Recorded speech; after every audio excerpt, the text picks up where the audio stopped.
जय माँ लक्ष्मी बंधुगण आपण मानक आम चैनल ओडिया प्रेरणा को स्वागत जनाऊछु।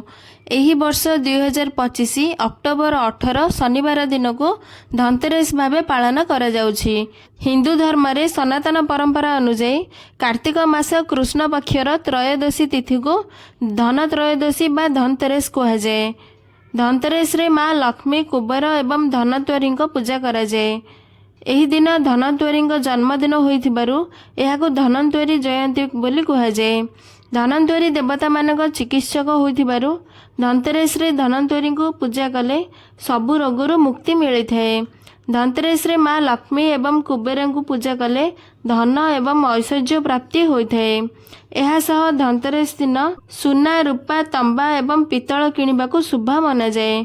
माना जाए जे धनतेरस दिन सुना रूपा तंबा एवं पितल किणी घरे रखिबा द्वारा यह अधिकरु अधिक धन संपत्ति वृद्धि पाई थाए। किंतु आजिकाली महंगा जुगरे समस्त पक्षे सुना रूपा किनिबा संभव नुहे।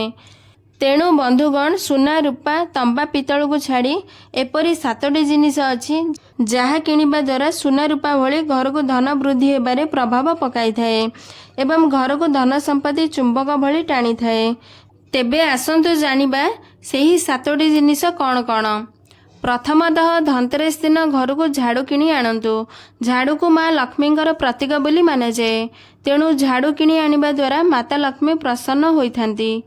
द्वितीयतः गोटा हलदी। आम हिंदू धर्म रे हलदी को पवित्र एवं शुभ बोली माना जाए। विवाह व्रतघर समस्त शुभ कार्य रे हलदीर व्यवहार होइथाए।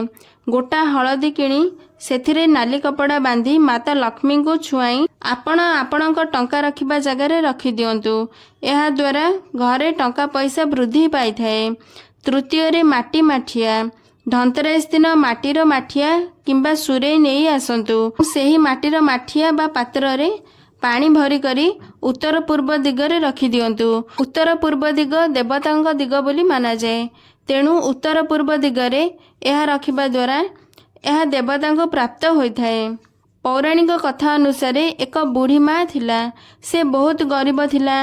धनतेरस दिन से भगवान धनत्वरी पूजा करिबारु प्रभु धनत्वरी माटीर पात्र रे जल रखी उत्तर पूर्व कोण रे रखिबार उपाय कहिले। बुढ़ी माँ ठीक सेहीपरि उत्तर पूर्व दिगरे माटी माठिया रे पानी रखिबाकु लागिले। किछि दिन परे बुढ़ी माँर घरे धन वृद्धि हेबारे लागिला। चतुर्थरे सैंधव लुण। धनतेरस दिन किछि सैंधव लुण आनी पानी रे पकाई घर पोछिबा द्वारा घरे थिबा नकारात्मक प्रभाव दूरेई जाइथाए। एहा सह सेही घरर ऋण होइथिबा व्यक्ति ऋण मुक्त होइथाए। पंचमरे धनिया। धनतेरस दिन घर को धनिया पत्र किंबा धनिया दाना आनिबा द्वारा माता लक्ष्मी एवं प्रभु धनत्वरी कलश धरी घर को प्रवेश करिथांती एवं घरे धन वृद्धि होइथाए। नंबर 6 रे कौड़ी। माना जाए जे जेउ घरे कौड़ी थाए सेही घरे माता लक्ष्मी रहिथांती। धनतेरस दिन धला कौड़ी घर को अवश्य आणंतु। एहा द्वारा माँ लक्ष्मी प्रसन्न होइथांती। कौड़ी माता लक्ष्मी को आकर्षित करिथाए। तेणु धनतेरस दिन 5टी कौड़ी किंबा 7टी कौड़ी आनी माता लक्ष्मी प्रतिमा आगे रखी सिंदूर लगाई एक हलदिया किंबा नाली कपड़ा रे बांधी टंका रखुथिबा जगह रे रखिबा द्वारा घरे दिन को दिन धन वृद्धि होइथाए। सप्तम रे पानपत्र। माँ लक्ष्मी को पानपत्र अत्यंत प्रिय। कुहा जाए जे धनतेरस दिन 3टी पानपत्र किंबा 5टी किंबा 11टी पानपत्र माता लक्ष्मी को चढ़ाइबा द्वारा माता लक्ष्मी अत्यंत प्रसन्न होइथांती एवं माँ लक्ष्मी दीर्घ दिन घरे स्थायी भावे रहिथांती। एहा द्वारा घरे अचलाचल संपत्ति बढ़ी थाए।